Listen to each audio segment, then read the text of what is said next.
في ناس بتسأل احنا ليه مش بننجح رغم اننا بنشتغل على نفسنا. ليه كل مرة نحاول نوصل لهدف معين نلاقي نفسنا واقفين عند نفس النقطة؟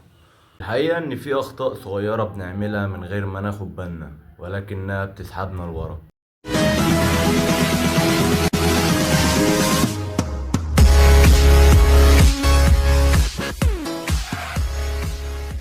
في الفيديو ده نكشف 7 اخطاء بتمنعك من النجاح وازاي تتجنبها.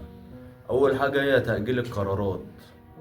بتقول مثلا انا اعمل الحاجة دي بكرة يجي تقول بعده، وهكذا. هديك مثال، مثلا شخص عايز يفتح مشروع ولكنه بقاله سنة بيخطط بس من غير ما ينفذ. هل ده هيوصل لحاجة؟ لا طبعا، عمره ما هيوصل لحاجة. نصيحة مني، ابدأ بحاجة صغيرة حتى لو خطوة بسيطة هتفرق معاك جامد.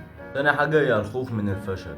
الخوف الطبيعي كويس، لكن الخوف اللي بيمنعك من انك تحاول ده بيقتلك. مثلا في ناس بتخاف تقدم على شغل جديد عشان فاكرين انهم هيترفضوا. على فكرة الفشل مش النهاية، ده درس انت بتتعلمه عشان ما تقعش فيه بعد كده تاني. تالت حاجة هي مقارنة نفسك بالناس اللي حواليك. بتفتح السوشيال ميديا طبعا وتقعد تتفرج على الناس عايشة حياة فخمة وتحس انك قليل وسطهم. انا هوضح لك حاجة صغيرة بس، محدش بيعرض فشله. كل واحد بيحب يعرض نجاحاته واللحظات السعيدة بتاعته، لكن محدش بيحب يعرض الفشل بتاعه. هتلاقي الشخص اللي انت بتقارن نفسك بيه ده اصلا عنده مشاكل اكتر منك بكتير كمان، لكن هو بيعرض الحاجات الحلوة بس. نصيحة مني، قارن نفسك بنفسك من سنة فاتت مثلا. شوف انت كنت عامل ازاي وبقيت عامل ازاي، شوف ايه اللي اتطور في شخصيتك. لكن ما تقارنش نفسك بحد تاني. انت عايش حياة وهو عايش حياة تانية، انتوا مش زي بعض. ماشي، ركز معايا، ما تاخدش الكلام من هنا وتطلعه من الودن التانية. فوق معايا كده امال. رابع حاجة غلط احنا بنعملها هي انتظار الكمال عشان كمان لسه ما جاش. في ناس بتستنى الظروف تبقى مثالية وكل حاجة متظبطة عشان تاخد الخطوة وتبدأ. احب اقولك ان ده عمره ما هيحصل، يبقى قابلني. خامس حاجة يا صديقي هي البيئة السلبية، يعني اللي حواليك ناس محبطة، طبيعي انت هتتأثر.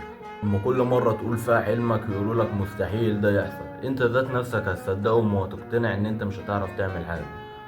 فنصيحة مني، ابعد عن كل واحد سلبي في حياتك، وقرب من الناس اللي بتشجعك وبتحفزك. لازم يا عزيزي تختار دايرة ناس تزقك لقدام مش تسحبك لورا. الأخطاء اللي أنا قلتها دي صغيرة وممكن ما تبقاش باينة أوي قدامك أو ملهاش تأثير، لكن الحقيقة إن تأثيرها كبير أوي عليك.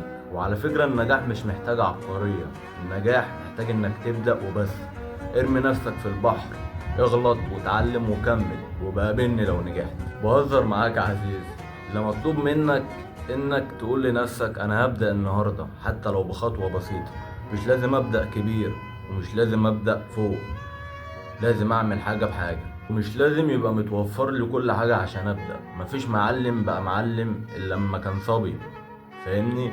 ابدأ صغير وكبر نفسك بنفسك، وعلى الله التسهيل. مع السلامة.